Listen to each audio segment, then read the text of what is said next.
एक आदर्श परिवार की कहानी। भारतीय संस्कृति में परिवार को केवल एक सामाजिक संस्था नहीं माना गया, बल्कि इसे जीवन की मूल जड़ समझा गया है। परिवार वह स्थान है जहां बच्चे संस्कार पाते हैं, बुजुर्ग अपना अनुभव बांटते हैं और मिलकर हर सदस्य सुख दुख का बोझ साझा करता है। ऐसे परिवार को ही आदर्श परिवार कहा जा सकता है। यह कहानी एक ऐसे ही परिवार की है जिसने न केवल अपने सदस्यों का जीवन संवार दिया, बल्कि समाज में भी एक उदाहरण प्रस्तुत किया। यह कहानी शर्मा परिवार की है, जो उत्तर भारत के एक छोटे से कस्बे सत्यमपुर में रहता था। सत्यमपुर कस्बा छोटा था, लेकिन वहां की मिट्टी में अपनापन और संस्कार रचे बसे थे। कस्बे के बीचों बीच एक पुराना लेकिन पक्का मकान खड़ा था, जिसके बाहर नीम का पेड़ और भीतर तुलसी का चौरा था। यही मकान था शर्मा परिवार का। इस परिवार के मुखिया थे पंडित हरिशंकर शर्मा। वे एक सेवानिवृत्त अध्यापक थे, जिनकी पहचान कस्बे में उनके सादगीपूर्ण जीवन, गहरी विद्वता और सहज व्यवहार से होती थी। उनकी पत्नी सावित्री देवी धार्मिक प्रवृत्ति की, मधुर वाणी और धैर्य से भरपूर महिला थीं। उनके 3 बच्चे थे। रामेश्वर शर्मा बड़ा बेटा, एक इंजीनियर, जिम्मेदार और गंभीर स्वभाव का। सीमा शर्मा मध्य बेटी, शिक्षिका, संस्कारों से भरी पर आधुनिक सोच वाली। अनुराग शर्मा सबसे छोटा बेटा, अभी कॉलेज में पढ़ाई कर रहा था, चंचल और उत्साही। शर्मा परिवार में रोज सुबह सूरज की पहली किरण के साथ जीवन शुरू होता। सावित्री देवी सबसे पहले उठती, घर के आंगन में तुलसी की पूजा करती और फिर रसोई में ताज़ा भोजन बनाती। हरिशंकर जी अखबार पढ़ते हुए बच्चों को जीवन के छोटे छोटे सिद्धांत सिखाते।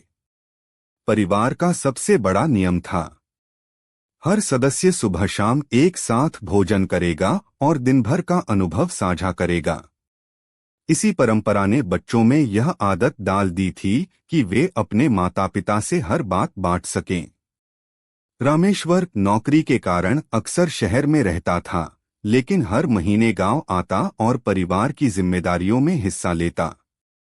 सीमा शादी के बाद भी अपने मायके से गहरा संबंध बनाए रखती। अनुराग पढ़ाई के साथ साथ समाज सेवा में भी रुचि रखता था।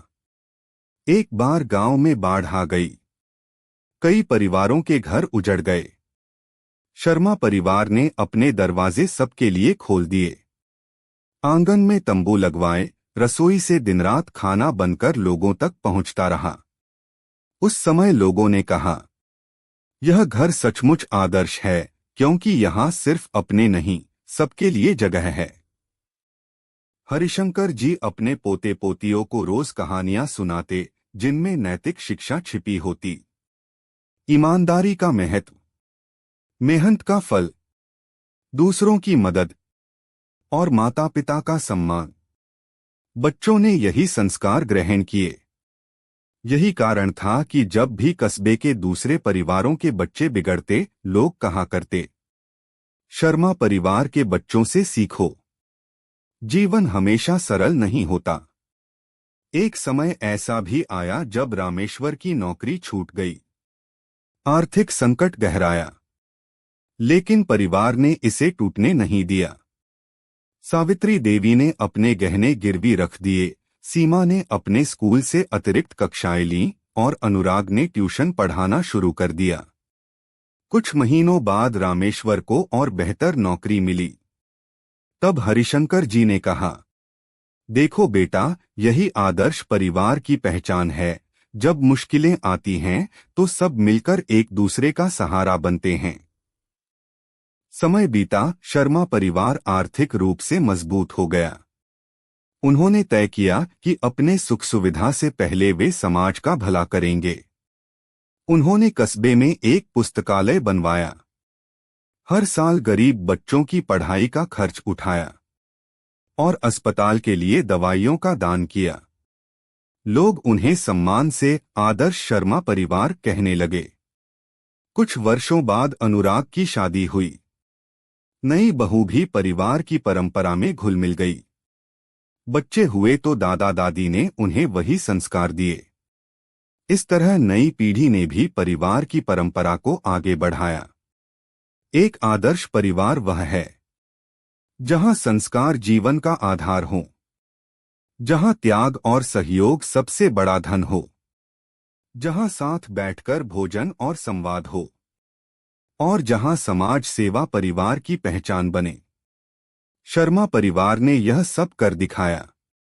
यही कारण है कि उनकी कहानी आज भी सत्यमपुर में सुनाई जाती है और बच्चे सीखते हैं कि घर ईंट पत्थरों से नहीं, प्रेम और संस्कारों से बनता है।